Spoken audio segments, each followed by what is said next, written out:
Ah, tô tentando aqui também te aceitar, Raquel. Opa! Teste. Oh! Oh, Que luta.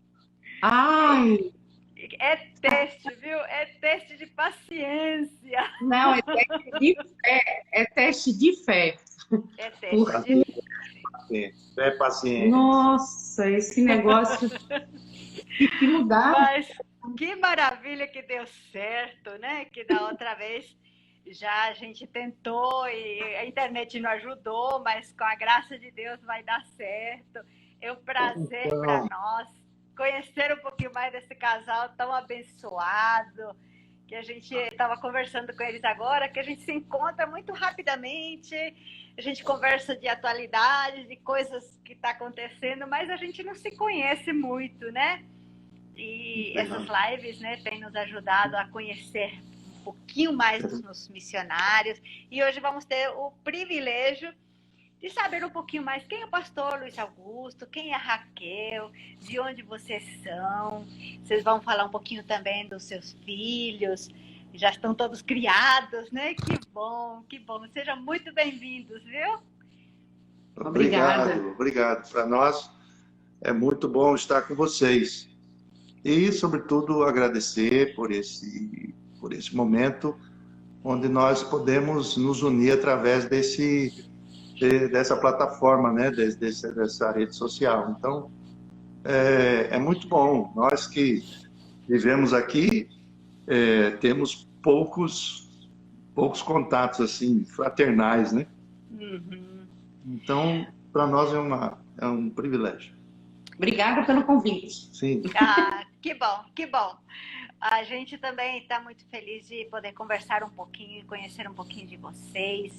E vocês estão em Portugal, hoje estão atuando na cidade de Covilhã, né? Tá vendo? Que é um pouquinho diferente, às vezes eu me atrapalho, né? Em Portugal, e vocês estão em Portugal desde 2017, e já tem uma caminhadinha aí no país, que bom, que bom. Nós vamos conhecer um pouquinho também, mas vamos começar com as damas primeiro, né? Raquel, você é de onde? Você veio de onde? Você nasceu num lar cristão? Conta um pouquinho para nós a sua história. Então, eu me chamo Raquel Trancoso da Silva Bueno. E pronto, eu nasci no lar cristão. Na altura, quando os meus pais casaram, meu pai era batista. Depois, no caso, na altura do casamento, ele já tinha se convertido ao presbiterianismo e minha mãe era católica, mas por ser portuguesa era mais uma questão tradicional do que necessariamente uma fé mais prática. Então, ela também acompanhou meu pai e nós crescemos num lar cristão, num lar onde líamos a Bíblia e conheci desde criança as histórias bíblicas através do meu pai e da minha mãe. Eu sou de Recife, Pernambuco. Nasci lá em Recife, minha mãe é portuguesa. Minha mãe nasceu aqui no norte de Portugal, mas na época de Salazar, na época da fome aqui, foi para o Brasil e lá conheceu o meu pai, que é brasileiro, casaram, tiveram 6 filhos, eu sou a sexta. Como se diz, eu sou a raspa do tacho. Olha só! Eu sou a caçula e tive um privilégio enorme de ter nascido nessa família, de ter nascido com os meus irmãos. Tenho muita saudade deles também, dos meus irmãos, dos meus pais. E pronto, cresci. Então você já tem uma origem portuguesa, Raquel? Sim, tenho uma origem portuguesa, com certeza. Que legal, que bom saber isso, né, gente? Gente boa de Portugal, Recife, volta para Portugal, que bom, né? Depois a gente vai saber um pouquinho mais da sua trajetória, porque a sua trajetória foi bastante movimentada também, né? Essa multiculturalidade sua. Joia. E pastor, o senhor nasceu onde? Veio de onde? Então, eu sou de Rio Claro, nascido em Rio Claro, mas criado em Rio Claro e Corumbataí. Corumbataí é uma cidade pequena, bem pequena, tem os seus 4.000 habitantes, acho. Eu acho que é uma cifra bem otimista. E a família da minha mãe era de Corumbataí e a família Isso do meu pai onde? era Fica onde? Corumbataí. São Paulo. São Paulo. Interior de São Paulo. Interior de São Paulo. Bom, nunca É, ouvi falar, mas que bom saber que existe essa né? cidade. Rio Claro Que fica joia. encostado. Perto de Rio Claro, então. Rio Claro fica pertinho de Piracicaba, onde o pessoal fala porta, e a gente também fala porta, né? E Certo. Corumbataí é um bocadinho mais para frente, ali naquela região de São Carlos, né? Ai, joia, joia. Agora já Então, tô. foi ali que foi criado minha origem religiosa católica romana. Passei lá nos trâmites todos da Igreja Católica, quase. Cheguei a me envolver mais com a igreja lá pelos meus idos de 11 anos, 11, 12 anos. Sim. E depois, então, o Senhor me encontrou. Na verdade, eu acredito que ele já estava em mim, Sim. mas ele se manifestou quando eu estava lá na igreja presbiteriana, na segunda igreja presbiteriana de Rio Claro, na qual eu tive o privilégio de ser pastoreado pelo pai do reverendo Dirceu, que está na Espanha. E o Dirceu e eu, nós crescemos juntos ali na adolescência, quando eu fui para o seminário, logo depois ele também foi, e foi um tempo muito, muito bom, muito importante na minha vida. O reverendo Dirceu Xavier de Mendonça foi nosso discipulador, a esposa dele, Dona Cleomar, que me ensinou as histórias da igreja não, do povo de Israel. Que né? legal. Êxodo, ela foi uma bênção A também. importância desse discipulado, né, pastor? Que é tão necessário e É verdade. muitas vezes nós não temos visto hoje, talvez, esse tempo que se gasta com as crianças, com os adolescentes, esse contato pessoal.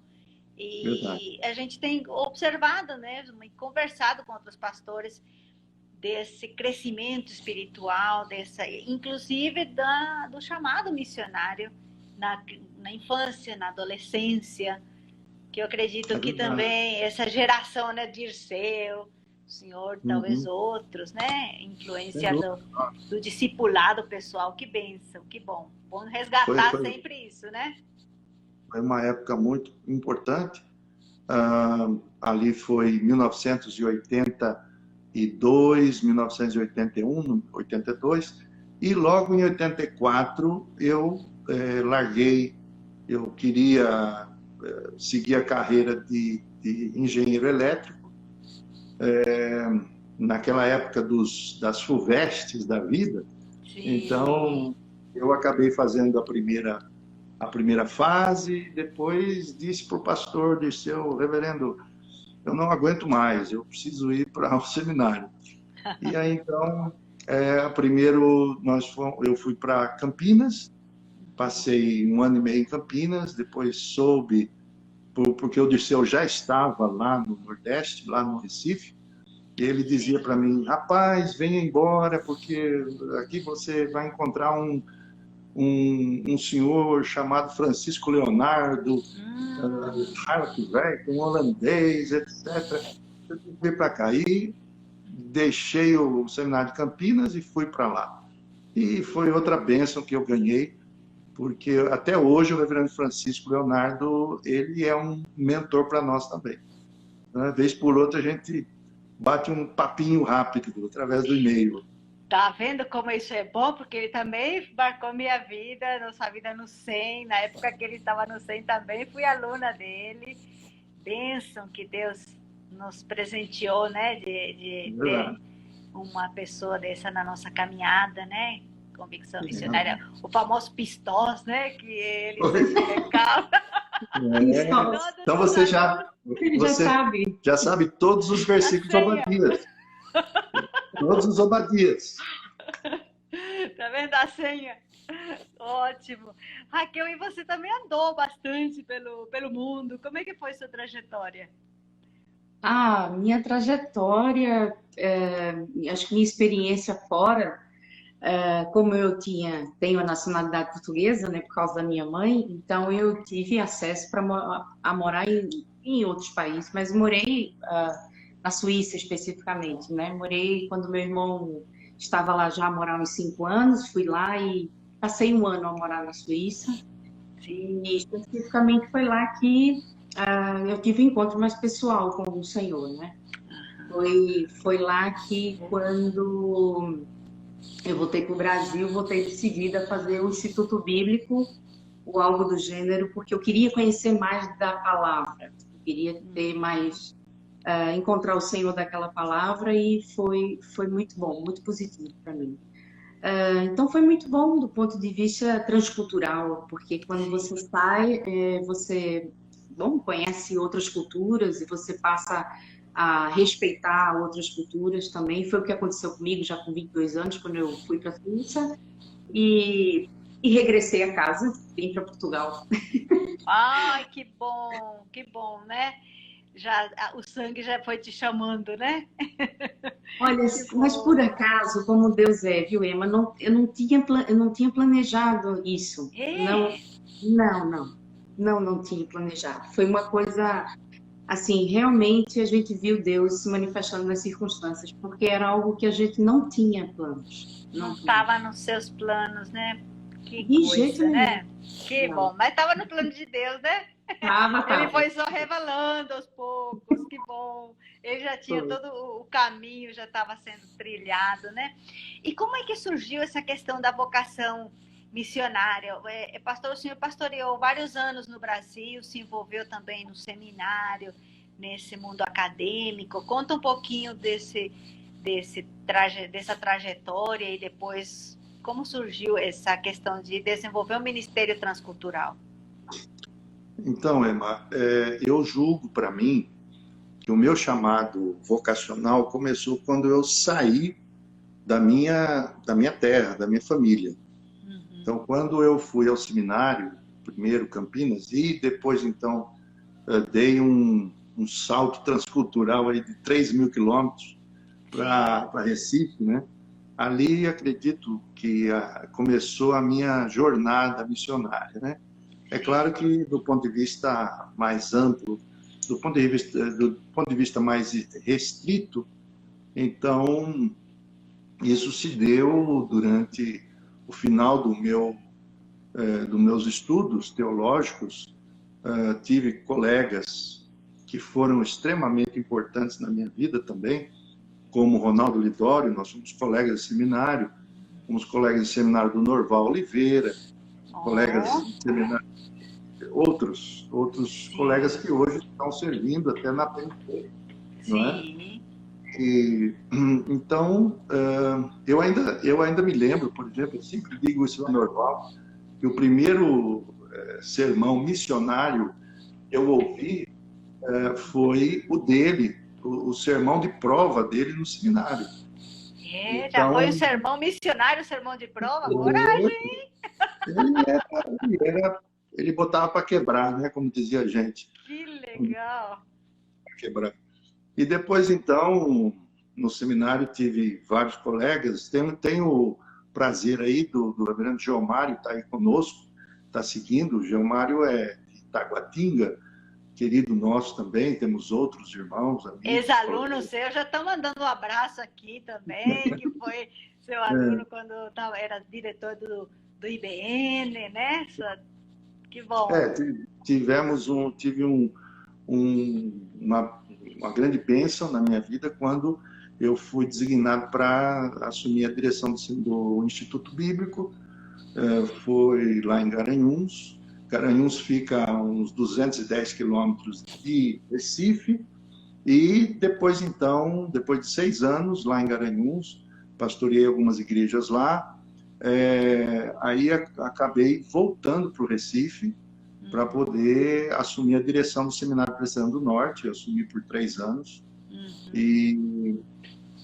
Mas, enquanto isso, desde 1996, Sim. 95, desculpa, que eu venho ensinando nos seminários, nas escolas e tudo. E acaba que, em 2013, o reverendo Carlos Delpino, também, que está na Espanha, grande amigo meu, ele me deu foi um desafio, né? Nos deu um desafio para vir para Portugal, né? Então, foi quando nós começamos o processo, efetivamente falando, com a APMT. Eu já tinha sido membro da Assembleia da APMT durante um tempo, e começamos a trilhar aí os pré-requisitos. Foi quando fizemos, né, todo o processo, e em 2017 chegamos por cá. Você está falando de uma coisa assim, muito importante, pastor, porque às vezes a gente tem ouvido alguns desconfortos de alguns pastores. O senhor já era diretor do Instituto Bíblico, diretor de seminário. Por que cumprir o pré-requisito da APMT? Tem muita gente que questiona demais. Mas poderia falar um pouquinho sobre essa experiência sua? No começo foi meio que resistente também? Ou como foi? Porque a APMT tem os pré-requisitos realmente. Por exemplo, você já é missionário há muito tempo, fala assim, por que eu tenho que fazer estágio? Por que eu tenho que cursar essas matérias? Por que a esposa tem que cursar essa matéria? Só para ver que não é só... não é uma questão pessoal, é uma regra que nós temos na APMT, e vou aproveitar essa experiência para falar um pouquinho disso. Ema, veja só, eu acho que tudo é uma questão de experiência, tudo é uma questão de processo e de amadurecimento. E outra coisa também é de obediência. Isso. Há uma questão de obediência. Então, é claro que eu tive, por exemplo, a PMT. Como eu já ensinava na PMT, começamos lá em 2007, ainda em Campinas, quando o reverendo Sérgio Paulo era coordenador. Sim. Então, eu já ensinava na PMT, já tinha feito alguns cursos de formação, mestrado, habilitação em missões e tudo mais. Então, mas mesmo assim, nós entendemos que era uma questão de obediência. Então, vamos obedecer. E outra coisa, é uma questão de obediência àqueles que estão administrando e estão sobre nós, né? Então, enquanto nós estamos, devemos aprender a obedecer. A obediência é a primeira grande virtude do cristão, né? Fantástica a sua experiência, pastor, porque o senhor já era professor do CFM e ainda teve que sentar no banquinho, ouvir, entender, né? Que bom. Raquel, e você também, sentando no banquinho? Eu gostava de ir um pouquinho além. Sim. Porque, por exemplo, a esposa do candidato, ele tem obrigatoriamente que cumprir 3 disciplinas. Essas 3 disciplinas foram importantes para mim. Porque eu penso que os pré-requisitos são um apontamento de como é que vai ser o seu futuro. É como nós irmos para um campo profissional. Se você tiver qualificações, você vai entrar mais preparado. Então, eu penso que, ademais dos candidatos que já estão preparados, já estão em campo, mas, além de uma obediência, serve também de algumas mais-valias para quando você chega no campo. Porque, às vezes, no seminário se passa disciplinas batidas, não é? Quando você está agora preparando-se, de fato, para entrar no campo, você está mais preparado, está em convívio com outros que também estão no mesmo processo. Há um testemunho entre eles, que é muito importante. Os laços de relacionamento são muito importantes, embora que são muito difíceis. São muito difíceis. Por exemplo, eu dei uma disciplina do reverendo Aguinaldo Mello, que era justamente sobre relacionamentos... Vida e caráter do missionário, né? Vida e caráter do missionário, eu já não lembrava, mas sabia que era alguma coisa desse tipo. Mas foi de mais-valia, coisas que eu estudei lá, que aqui eu percebi, eita, realmente aquilo que eu estudei aqui se aplica. E como é que eu faço? Uhum. Ai, que bom, que gostoso, né? É muito bom ter esse tempo de preparo, esse tempo de submissão, de conhecer a agência, conhecer os colegas, relacionamentos, né? Muitas vezes o próprio estágio ele serve para criar vínculo de relacionamento com outros colegas da mesma agência. Por isso a gente tenta explicar também. Pode ter toda a experiência, que temos experiência de um diretor de seminário, pastor, anos de experiência, professor do próprio CFM, e foi para o estágio. Glória a Deus, que bênção, né? Bom, então aqui o nosso público também já está querendo saber, e Portugal, né? Então nós vamos agora para Portugal. Como é que foi para vocês? Você falou do desafio do reverendo Delpino, e eu queria destacar isso também, a importância do desafio dos próprios missionários desafiarem outro de maneira pessoal, né? Como isso é importante, né? Então, mostrando um pouquinho, e agora fala um pouquinho de Portugal e desafia também o pessoal que está nos assistindo, nos ouvindo, né?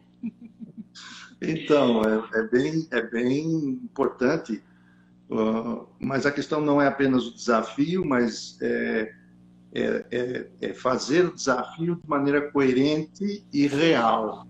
Irreal, porque muitos aderem à obra missionária de maneira muito romântica, muito fantasiosa, achando que vai projeto Portugal, que vai chegar aqui e vai botar fogo, vai incendiar, né? Vai incendiar Portugal, né? Não vai ter bombeiro aqui em Portugal para apagar o fogo.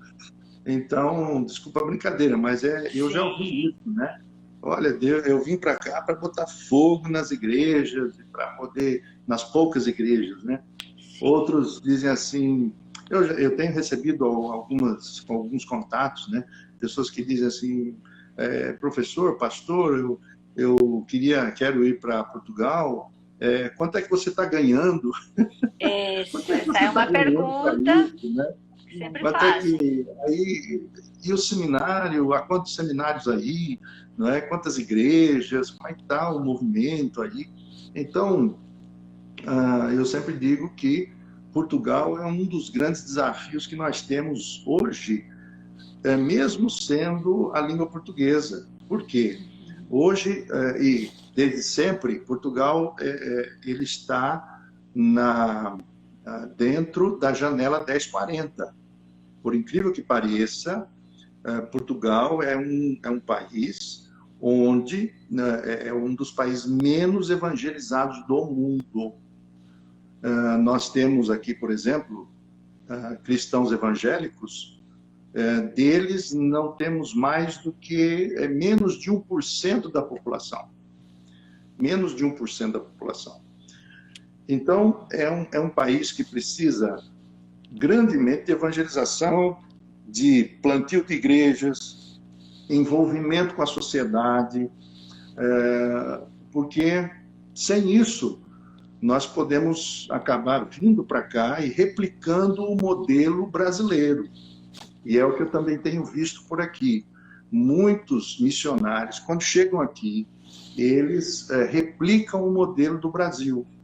E aí, então, eles recebem brasileiros crentes, evangélicos, e acaba se vivendo um gueto muito sério. Então, nós temos igrejas de várias denominações que têm chegado e têm feito isso. E é um desserviço, viu, Emma? É um desserviço para a obra missionária. Agora, eu digo cá, nós chegamos em Portugal em 2017, dia 19 de abril de 2017. E então, a APMT tinha criado um convênio com o Instituto Bíblico Português, é um pequeno instituto bíblico de linha interdenominacional, e nós ficamos ali trabalhando durante um ano e meio. Passamos um ano e meio. Depois de um ano e meio, então, terminamos o contrato com eles e fomos dar apoio à Igreja Cristã Presbiteriana de Portugal, que é uma denominação muito pequena e precisa, vamos dizer assim, crescer como denominação presbiteriana reformada. Nós passamos ali em Carnaxide, ajudamos Telheiras, ajudamos Barreiro, Moita, trabalhamos na Moita. Olha só, é isso mesmo. Missionário tem de tudo. Portugal é bem plural nesse aspecto dos nomes, né? Então, é bem interessante. Então, quando terminou o nosso primeiro período de 3 anos, nós encaminhamos à PMT um projeto para plantar igrejas onde não existe igreja. Sim. A grande necessidade, a igreja reformada, não é?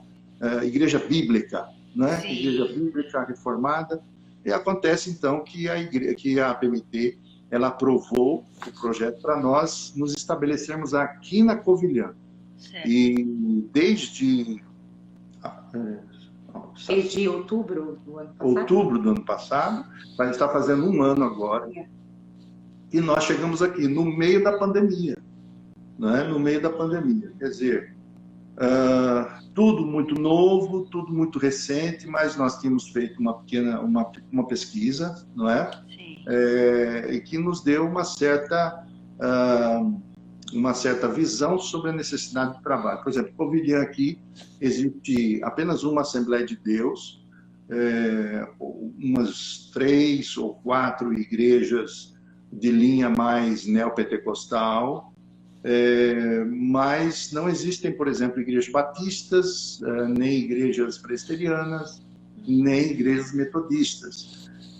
Então, num raio aí eu estou falando de igrejas reformadas, né? Num raio de 200 quilômetros, né? Vamos ser otimistas, 200 quilômetros, nós não temos igrejas plantadas. Portugal tem 18 distritos, que são os estados aí para nós, certo?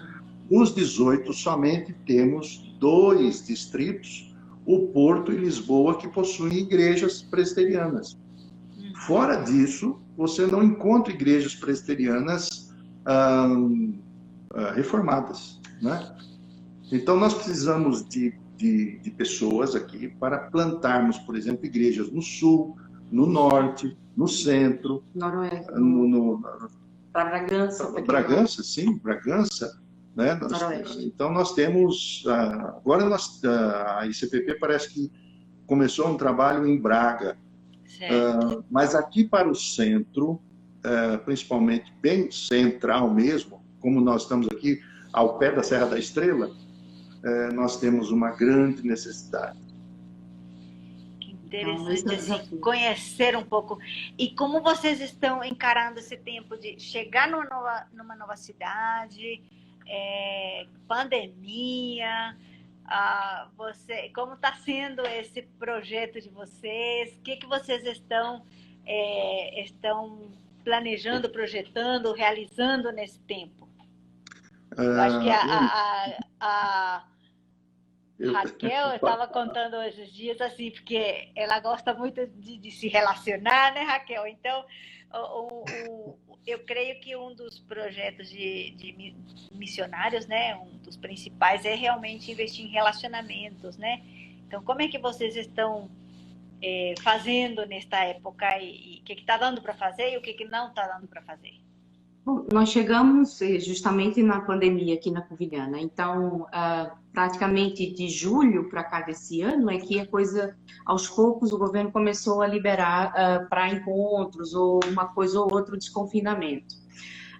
Nós já tínhamos, desde Lisboa, um encontro através de um estudo bíblico online, né? Esse estudo bíblico online teve uma proporção muito boa, porque, inclusive, temos aí irmãos Aristóteles, por exemplo, que é um angolano que faz parte do estudo bíblico desde o ano passado. Tem 1 ano e meio, mais ou menos, esse grupo. Então, é um grupo aberto, totalmente lusófono, porque temos cabo-verdianos, angolanos, brasileiros, portugueses, Então, na pandemia, foi uma bênção, porque foi o que nós investimos muito no relacionamento virtual, para a gente poder estudar a Bíblia, né, que é o ponto de partida. Chegando aqui na Covilhã, na pandemia, não podemos fazer muita coisa, ficamos confinados, mas os poucos momentos que nós tínhamos de relacionamento, aproveitar para conversar. No interior, as pessoas têm mais tempo para conversar, para lhe dar atenção, para falar com você, são super simpáticos, você faz uma pergunta, às vezes querendo já despachar a conversa, mas eles não, eles param, eles mostram, e eles, se quiserem, levam você até o local. Então, quando nós chegamos, fomos surpreendidos nessa perspectiva. Então, aos poucos, eu comecei a fazer relacionamentos. Eu sou muito de falar, de conversar. Então, evidentemente, nós os dois começamos a criar alguns relacionamentos aqui já. Quando começou o desconfinamento, algumas pessoas que nós conhecemos aqui, nós começamos a nos encontrar. Então, existe um encontro que já é mais frequente, o encontro aos domingos, que nós fazemos, mas fazemos ao ar livre, em que outras pessoas, as pessoas que a gente começou o relacionamento, e outras pessoas têm se achegado, e nós temos ali partilhado as escrituras, tem sido um momento de um culto ao ar livre. Então, agora nós começamos a ver assim, mais o contato mais pessoal, mas a princípio foi o que nós tínhamos, foi o virtual, mas continuamos com o estudo bíblico até hoje virtual, e os encontros, quando é possível, pessoais. Tem sido muito bom. Que legal, né? Nós temos recebido um dos missionários que tem sido frequente com as cartas, são vocês. Então, entre lá no site da apmt.org.br/missionários, procura lá Luiz Augusto, e tem um perfil, tem todas as informações, e lá tem as últimas cartas, quem quiser também acompanhar um pouquinho, vai ser muito bom. E quais são as maiores dificuldades que vocês estão enfrentando aí nessa cidade de Covilhã, pastor? Olha, Emma, vamos partir do princípio que a realidade de Lisboa, ela não retrata o Portugal onde nós estamos. O Portugal onde nós estamos a 280 quilômetros de Lisboa e 250 quilômetros do Porto. Então, estamos aqui bem ao pé da Serra da Estrela. No centro do país. No centro mesmo. E é um frio muito gostoso, muito bom. No início desse ano, nós vimos uns flocos de neve aqui. Quando está nevando, o pico da Serra da Estrela fica todo branco. Mas eu queria dizer algo que eu acho que é muito importante, né? Principalmente aqueles que intencionam cruzar o Atlântico e se estabelecer aqui como missionários. Sim. Queria dizer que, embora falemos a mesma língua e nós tenhamos variações na língua, a cosmovisão, a história, a cultura portuguesa não tem nada a ver com o Brasil. É claro que nós recebemos os portugueses lá aí no Brasil, não é? Mas então participamos de uma grande miscigenação. Aqui nós acabamos por perceber que o português ele reage de uma forma diferente do brasileiro. Então, quando nós dizemos assim, que o brasileiro, quando vê alguém diferente, logo chega para abraçar, não é? É aquele calor, né? Nós somos tropicais, então temos aquele calor. E aqui não, aqui abraçar, nem pensar. Agora, principalmente. Não é? Principalmente agora com a pandemia, né? Mas aí você ia falar de Covilhã, eu acho que era... Sim, mas então, estamos a dizer sobre Covilhã. Então, algumas necessidades nós estamos a ver, por exemplo. Nós não estamos trabalhando com aquilo que muitos pensam, que plantar a igreja é abrir, por exemplo, uma casa, um ponto, não é? E colocar em cima a igreja presbiteriana. E Na verdade, nós não partilhamos desse tipo de estratégia e nós partilhamos da estratégia de fazer relacionamento e começar a conta-gotas. Muitas vezes nós somos até um pouco mal compreendidos porque as pessoas querem resultados, né? As pessoas estão muito preocupadas com resultados, o produto de tudo aquilo que se foi investido, mas o trabalho do Evangelho é um trabalho de encarnação, de viver com as pessoas. Então, a Covilhã é um desafio agora para nós. Embora nós tenhamos, por exemplo, uma grande universidade aqui, temos uma universidade portuguesa, tem lá os seus 8.000 a 9.000 alunos, algumas faculdades, por exemplo, medicina, sociologia, engenharia, artes, letras e várias faculdades. E há muitos angolanos, moçambicanos, como o pessoal diz aqui, são os países de língua portuguesa. Então, nós temos brasileiros também aqui. O que acontece é que nós, então, acabamos falando como Paulo, pensando um pouco como Paulo, porque Paulo diz assim, que o Evangelho, ele veio primeiro para o judeu e também para o grego. E nós dizemos assim, primeiro para o covilhanense, depois para o brasileiro, e também para. O nosso ideal Sim. É focarmos naquele que é nativo. Então, o grande desafio nosso é esse. Há um outro ponto interessante também que eu queria ressaltar, que a Universidade da Beira Interior, porque aqui é uma região chamada Beira Interior, ela possui, por exemplo, um curso muito importante chamado Estudos Lusófonos, que é justamente estudos da cultura portuguesa, brasileira, moçambicana, angolana. E eu solicitei à APMT a autorização para participar desse curso, coisa que a APMT aprovou e nós começamos esse ano a fazer esse curso.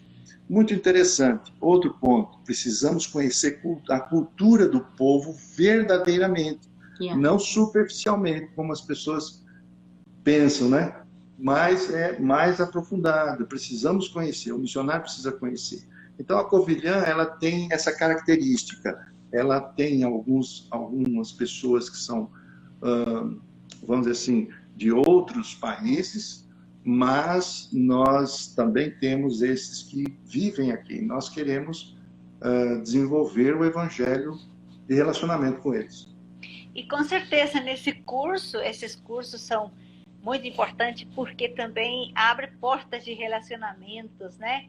Eu sou muito a favor da gente estar sempre inseridos, né, em algum tipo de questão desenvolvida na cidade, né, para que as pessoas possam ver que nós não somos igual a eles, né, somos também pessoas, temos também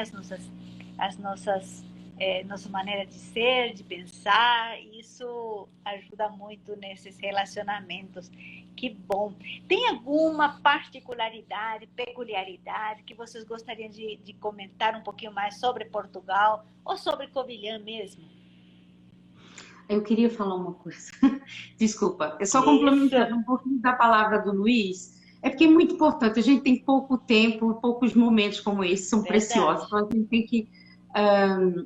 é assim, e eu acho que ele falou isso no começo, mas não complementou. Lisboa, o interior se percebe muito mais a cultura portuguesa, não que em Lisboa, as grandes cidades, as grandes metrópoles não tenham cultura, não seja cultura, mas no interior se consegue perceber o português, o lado português muito mais aflorado, de facto, do que nas grandes cidades. Evidentemente, nas grandes cidades existe uma aglomeração de pessoas e várias culturas, né, misturadas. Mas aqui na Covilhã, quando nós conhecemos o interior, nós dissemos, não, isso é Portugal. De facto, era isso que nós queríamos, estar mesmo inseridos na cultura. E aqui no interior nós percebemos isso e nos deu um alento, nos deu nos deu um alento, nos deu uma força motriz mais motivadora para fazer mais coisas. Então, aqui é Portugal, o interior é Portugal. Isso! É Lisboeta de Oiça. Que gostosinho! Esses dias eu fui numa cafeteria portuguesa e é aquele misticismo, né? Aqueles azulejos, né? Aquelas comidinhas especiais, né? De Portugal, como que chama aqueles docinhos de português? É o pastel de nata? Pastelzinho de nata. Fala um pouquinho o que vocês estão curtindo aí, o que vocês gostam, ou se tem alguma coisa que vocês gostariam também de destacar da cultura. Eu gostava de fazer uma relação que, assim, o português, a comida está muito ligada ao português, porque é como um fator histórico. Toda comida, praticamente, que você come, principalmente na região do interior, tem uma história por trás. Aqui no Covilhã tem vários doces e várias comidas, como um pastel, por exemplo, que nós descobrimos há pouco tempo, que é um pastel que se come com água fervida e vinagre. Por acaso é uma coisa esquisita, mas quando você prova, quando você come, mas existe uma história por trás disso. Era porque a Covilhã, antigamente, era uma região de tecelagem. E antigamente os trabalhadores não tinham condições de ir para casa comer uma comida fácil.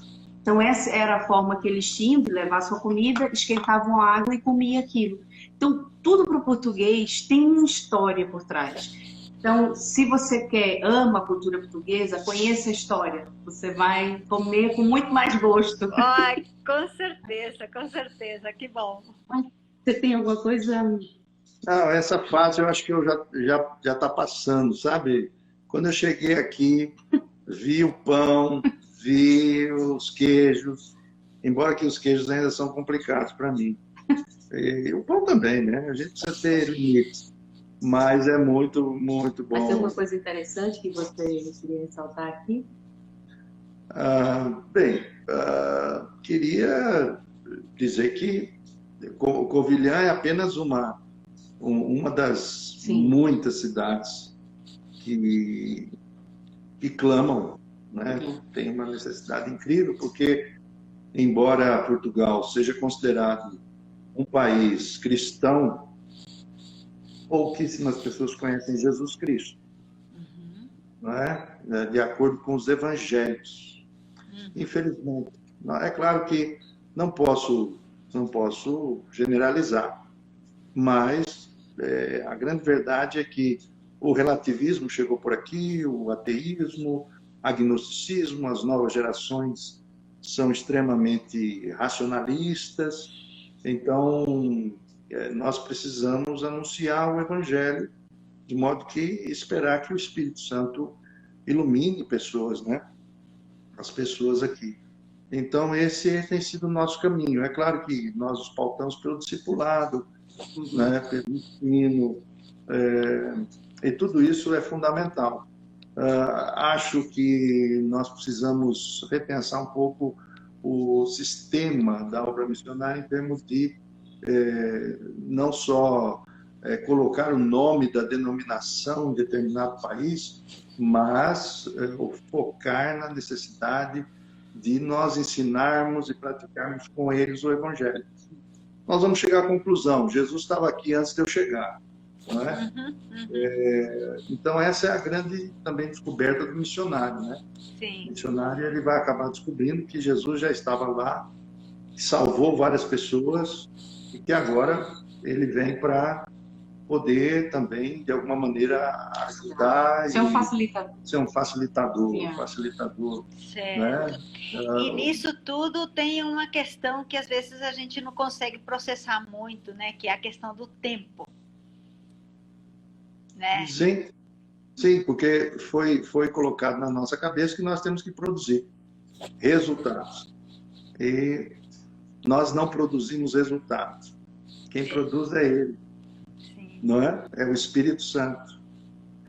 Então, temos que esperar o Espírito Santo. É claro que isso não nos exime de sermos fiéis, de sermos obedientes, de sermos mais santos. Todos os dias temos que temos que tratar isso na nossa mente, no nosso coração, né? Mas isso é fundamental. Isso é importante que as igrejas parceiras, os irmãos que têm investido, né, ou em oração, ou animando, ou também que são parceiros dos missionários, possam ter essa compreensão, né, e também o entendimento de que não é só o missionário que está lá, né, é toda essa equipe de parceiros, e que é o Senhor que vai realizar essa obra e plantar essa igreja, consolidar a igreja, fazer crescer. E a parte nossa, cabe a nós, aquilo que a gente falou no começo, né? Ser pistó, ser fiel e trabalhar com perseverança, com constância, né? Que joia, que bom. Então, nós estamos... muito rápido tudo, né? Mas eu gostaria assim, de perguntar se tem mais alguma coisa que vocês gostariam de destacar, de falar um pouquinho. Talvez a Raquel, como mulher missionária, esposa de pastor, talvez você gostaria de estar mais perto da sua família. Como você está levando esse tempo longe, distante, né? As coisas acontecem no Brasil, você não pode estar. Como é que você está encarando essa realidade? Eu falo com a mulher porque a mulher é um pouco mais sensível para essas coisas, né? Claro que o pastor também, né? Mas como você leva isso? Eu penso assim, eu penso que desde quando saímos do Brasil, a convicção de que está fazendo o que é para ser feito, do ponto de vista da vontade de Deus, me deu muito alento nesse sentido. Sim. Logicamente, existe uma preocupação inerente com os familiares. Os meus pais são idosos e os nossos familiares, de modo geral, e nós temos usado a oração como ponto de partida para acalentar o nosso coração, porque não há nada que nós possamos fazer, não é? Mas eu acho que ter a convicção daquilo que você está a fazer, que se é vontade de Deus, já é uma grande base para você não ficar preocupado, não. Os filhos casaram, quer dizer, a filha casou e o menino noivou, o Pedro noivou, a Beatriz casou e o Pedro noivou. Então, tudo tem nos entregado nas mãos de Deus, né? E temos visto que Ele tem cuidado, Ele tem realmente cuidado. E quando se pega no arado, não se olha para trás, é seguir e orar por aqueles que nós deixamos para trás, entre aspas, né? E é lógico que existe o contato sempre que frequente, sempre estamos em contato com os familiares, isso é muito importante, as relações, não somente eles, mas os irmãos das igrejas, aqueles que nos contatam, cartas que escrevemos, e-mails que recebemos. Isso tudo nos acalenta o coração, os parceiros, evidentemente, recebemos muitas cartas dos parceiros, WhatsApp, então isso reforça a convicção de dizer, não, estamos no lugar certo. Quando você recebe uma mensagem de WhatsApp a dizer, olha, estamos orando por você, siga em frente. Então, é isso, é seguir em frente. Que bom, que bom. A internet, né, a gente tem comentado em algumas rodas de conversa também, que às vezes pode atrapalhar, como pode também soar, né? Tem um lado positivo, tem um lado negativo, né? Como vocês estão lidando isso de estar em Covilhã e também ter esses contatos, né, com as famílias, igrejas parceiras? É um pouco difícil, porque às vezes nós vemos que, ainda mais nesse tempo de pandemia, né, onde todo ficou virtual, como vocês estão lidando com esse contato com o povo mesmo? Às vezes a internet atrapalha um pouco ou vocês conseguem administrar? Eu acho que nós estamos aprendendo. Isso é uma coisa que todos nós estamos fazendo. Nós estamos aprendendo a lutar com a internet. Às vezes ela quer nos dominar e nós precisamos botar um freio, mas não é tão simples, porque ela, do ponto de vista humano, ela é muito poderosa, né? Então, mas temos que aprender a usar os meios que o Senhor tem colocado à nossa disposição. Uma das coisas, por exemplo, é a nossa transmissão todo domingo, que nós conseguimos, por exemplo, existem pessoas fora da Covilhã que nos assistem todo domingo às 18 horas. Temos um grupo de estudo bíblico na segunda-feira às 8 horas, tudo hora de Portugal. Sim. Então, são veículos, né? E só ressaltando, e tem pessoas na transmissão que são da Covilhã, que nós não conhecemos, mas que todos os domingos assistem, dão um like, às vezes comentam, mas nós não conseguimos contato pessoal, mas que todos os domingos assistem. Eles aparecem. Bom, é saber usar essas ferramentas, Exato. né? Exato. Tirar proveito e que bênção, né? Poder saber usar com maturidade, com entendimento, com sabedoria. E aí chegamos onde talvez pessoalmente a gente não poderia chegar, igual agora, né? A bênção que estamos tendo. Que joia. Gostaríamos de ouvir um pouquinho de vocês também, uma palavra final já para os pastores ou para a liderança da igreja. E depois eu vou querer ouvir também uma palavra para aqueles que estão se preparando nessa caminhada missionária. Ok. Bom, nossa gratidão, primeiro a Deus, né? Naturalmente, que nos chamou. Segundo, a PMT, sim, onde tenho desde há muito compartilhado com vários amigos, né? Pessoas que eu convivi com eles na Assembleia, quando a PMT estava sendo criada. Depois, então, acabou o nosso mandato. Mas quero agradecer a Deus pela PMT, por vocês, né, pelo pessoal da Base Brasil, o reverendo Marcos Azevedo, Marcos Mas, que é o líder da Base, são os líderes da Base Europa aqui. Vez por outra, eles sempre aparecem no WhatsApp. E, enfim, queremos agradecer a Deus pelos parceiros, né? Nós temos igrejas parceiras, algumas dessas igrejas. Sem eles, nós não conseguimos estar por aqui, fazer o que nós estamos a fazer. Temos parceiros individuais também, que é um número grande. Uhum. E diante de um euro que hoje está muito alto, né? O real hoje, eu estava a ver hoje, o real está 6 pontos, o real custa 6,33 para 1 euro. Uhum. Então, a luta é grande, mas o Senhor tem sido tão fiel e tem suprido nossas necessidades. Então, quero agradecer a Deus pela vida de vocês e com todo o coração pedir que o Senhor renove a fé, a dedicação, o amor, o compromisso, né, com o Senhor, né, o amado da nossa alma. E agora, você pediu para falar... Aí o Raquel complementa aí e depois a gente fala para os vocacionados, aqueles que têm interesse de ser missionários também.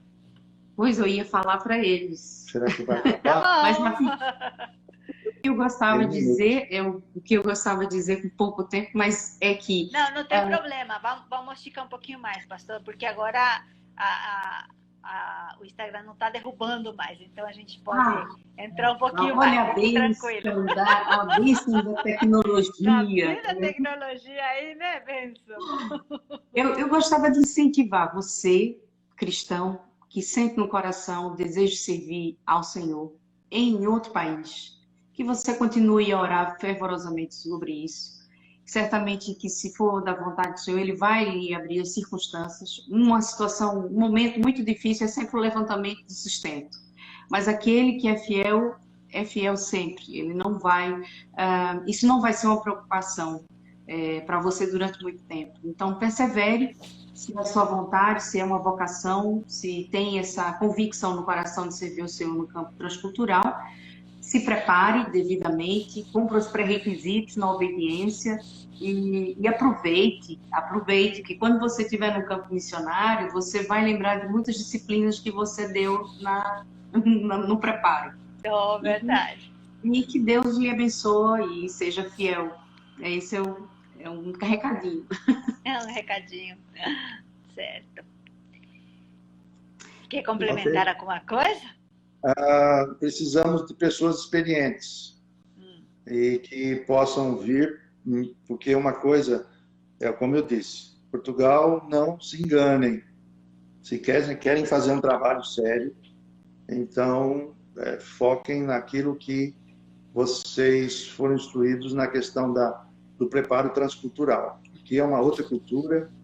Então venham para... Eu sempre digo e disse isso lá no Brasil, agora quando a gente estava lá, venha para morrer com a turma.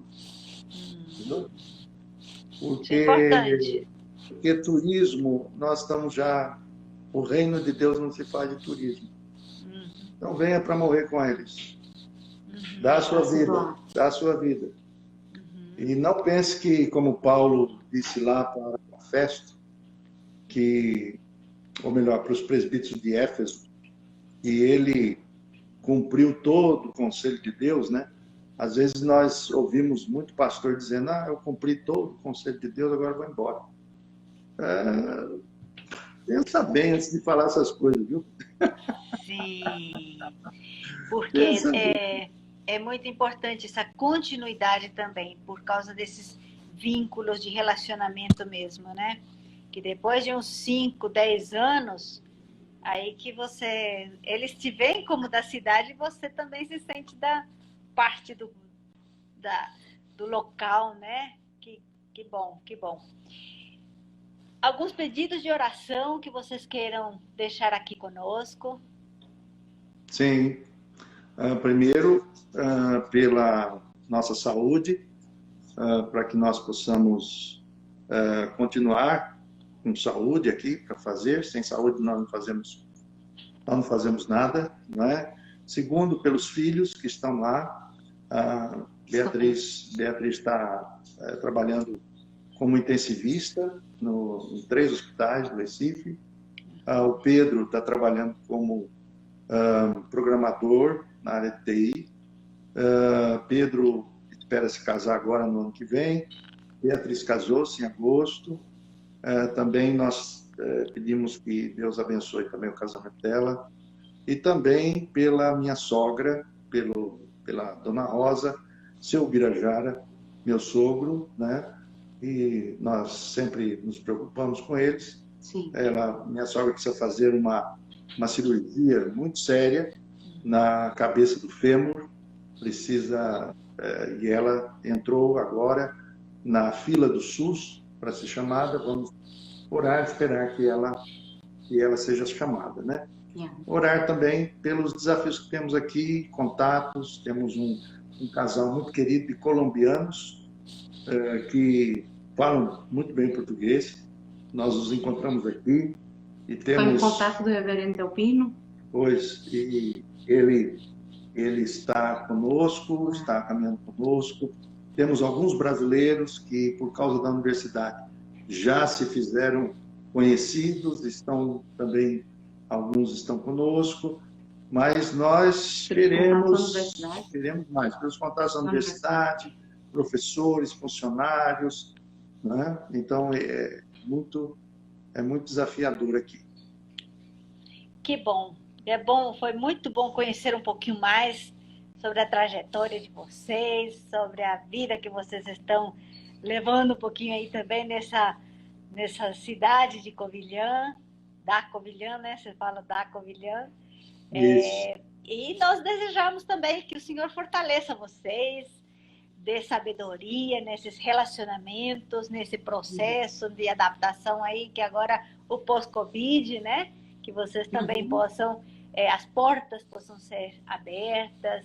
E queremos agradecer também você que esteve nos acompanhando nesta live, alunos do professor, companheiros, amigos, membros de igrejas parceiras, que vocês continuem colocando esta vida, a vida deste casal diante do Senhor e visitando sempre o nosso site, www.apmt.org.br/missionários.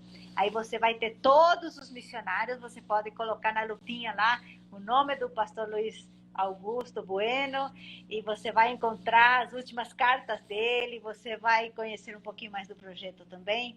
E nós esperamos você na próxima terça-feira, às 18 horas, para mais um bate-papo com os nossos missionários. Deus abençoe. Muito obrigada, Raquel. Muito obrigada, pastor Luiz Bueno. Obrigada a Foi nós. uma bênção conhecer um pouquinho mais da trajetória de vocês. Que Deus abençoe. Obrigada. Obrigado, irmã. Abraço Amém. a todos.